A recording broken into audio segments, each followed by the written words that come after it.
السلام علیکم، میرا نام پریسا آفرین ہے اور آج میں آپ سے اس ویڈیو میں اس بارے میں بات کرنے والی ہوں کہ پاکستان کے اندر جو آن گوئنگ سچویشن ہے اس کے کیا کانسیکوینسز ہیں۔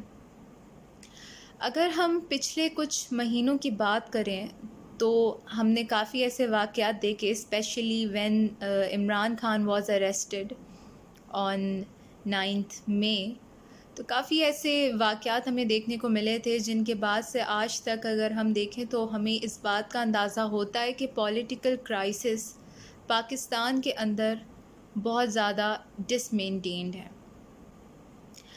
ایسے کافی پی ٹی آئی ورکرز تھے، ایسے کافی لیڈرز تھے جن کو مجبور کیا گیا تھا، جن کی آن گوئنگ اریسٹ ہونے کی وجہ سے انہوں نے پارٹی سے استعفیٰ دے دیا تھا۔ ایسے کافی جرنلسٹ اور کمنٹیٹرز بھی تھے جن کو اریسٹ کیا گیا، انکلوڈنگ پاکستان ٹیلی کمیونیکیشن اتھارٹی، جنہوں نے انٹرنیٹ ایکسس بین کر دیا تھا تاکہ کامن پبلک ریچ آؤٹ نہ کر سکے۔ جو بھی کچھ آن گوئنگ کرائسس چل رہے ہیں ملک کے اندر انہیں شیئر نہ کیا جا سکے۔ اس بات سے اندازہ لگایا جا سکتا ہے کہ پاکستان کے اندر فریڈم آف اسپیچ کی کیا ویلیو ہے، لیکن ایسا ہو کیوں رہا ہے؟ آخر ایسی کیا وجوہات ہیں جو یہ سب کرائسس ختم ہی نہیں کر پا رہی؟ ایسی کیا وجوہات ہیں جن کے بیسس پہ یہ کرائسس بڑھتے چلے جا رہے ہیں؟ تو آج ہم اسی بارے میں بات کریں گے۔ سب سے پہلے تو میں عمران خان کے بارے میں بات کرنا چاہوں گی، جو کہ آلریڈی ایک بہت فیمس پرسنالٹی ہے، ایک ایسے کرکٹر سے لے کر جو ان کی پرائم منسٹر تک کی جرنی تھی، ان کے بارے میں تو سبھی جانتے ہیں۔ اس کے علاوہ کس طریقے سے وہ ایک پرائم منسٹر سے ایک ایسے پرائم منسٹر بن گئے جو کہ ایک پہلے پی ایم ہوں گے جن کو ووٹ آف نو کانفیڈنس کے تھرو عہدے سے نکال دیا گیا تھا۔ وہیں دوسری طرف اگر میں بات کروں کہ آخر ایسی کیا وجہ ہے کہ پولیٹیکل پارٹیز یا کہہ لیں کہ پولیٹیکل لیڈرز اپنا ٹینور پورا ہی نہیں کر پاتی ہیں، تو زیادہ تر ایسے پرائم منسٹر ہیں جن کے اوپر کرپشن کے الزامات لگے تھے، جس کی بنیاد پر ان کو اریسٹ کر لیا جاتا تھا اور وہ اپنا ٹینیور پورا ہی نہیں کر پاتے تھے۔ From the first female prime minister Benazir Bhutto to Nawaz Sharif, the P M L N leader, سب کے اوپر یہ ایک الزام کامن ہے کہ انہوں نے کرپشن کی ہے، کسی چیز کی ہے، کسی چیز کو لے کر کی ہے، جس کی بنیاد پر انہیں عہدے سے نکال دیا جاتا تھا اور وہ اپنا ٹینیور پورا ہی نہیں کر پاتے تھے۔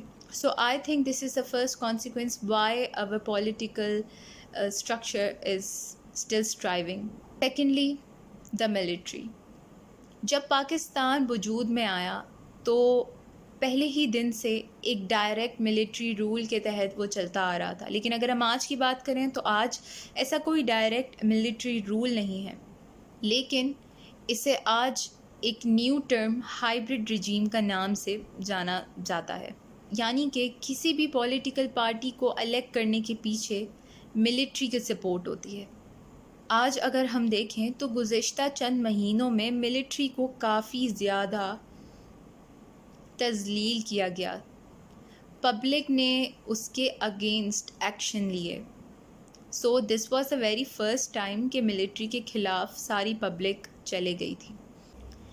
پاکستان کی اگر اکنامک کرائسس کے بارے میں بات کروں میں تو ہم اس بات کا اندازہ لگا سکتے ہیں کہ کس طریقے سے اگر کوئی نیو پولیٹیکل پارٹی گورن کرنے کے لیے الیکٹ کی جاتی ہے تو وہ سب سے پہلے instead of taking actions, instead of bringing new initiatives, وہ جلدی سے فوراً یو ایس فنڈنگ کی طرف چلی جاتی ہے۔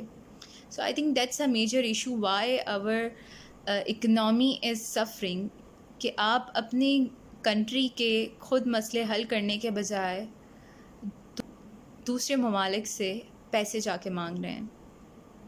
اس کی بڑی وجوہات یہ بھی ہے کہ جو فارمر گورنمنٹ ہوتی ہے اس کی جتنے بھی انیشیٹیوز ہوتے ہیں جو اس نے نکالے ہوتے ہیں وہ سب ایلیمینیٹ کر دیتی ہے کرنٹ گورنمنٹ۔ فار ایگزامپل اگر میں اس کی ایک ایگزامپل دوں تو ایک ہیلتھ کارڈ نکالا تھا عمران خان نے، جو کہ جب شہباز شریف الیکٹ ہوئے ایز این پرائم منسٹر تو انہوں نے وہ انیشیٹو ختم کر دیا تھا۔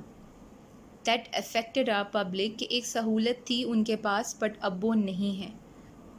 اس کے علاوہ اگر میں ایک اور جو لاسٹ کانسیکوینسز کے بارے میں بات کروں کہ ہمارے پولیٹیکل کرائسس کا کیا افیکٹ ہے، تو وہ ہے manipulation, specifically manipulation of youth, how our youth is manipulated by the political leaders. ایک صحیح گائیڈنس، ایک صحیح پاتھ پر لے جانے کے بجائے ہماری یوتھ کو وائلیشنس کی طرف لے کے جایا جاتا ہے. یہ کچھ چند ایسی وجوہات تھیں جو in my opinion were the consequences why the Pakistan is still suffering from political and economic crisis. تو I hope you would like this video. Thank you so much.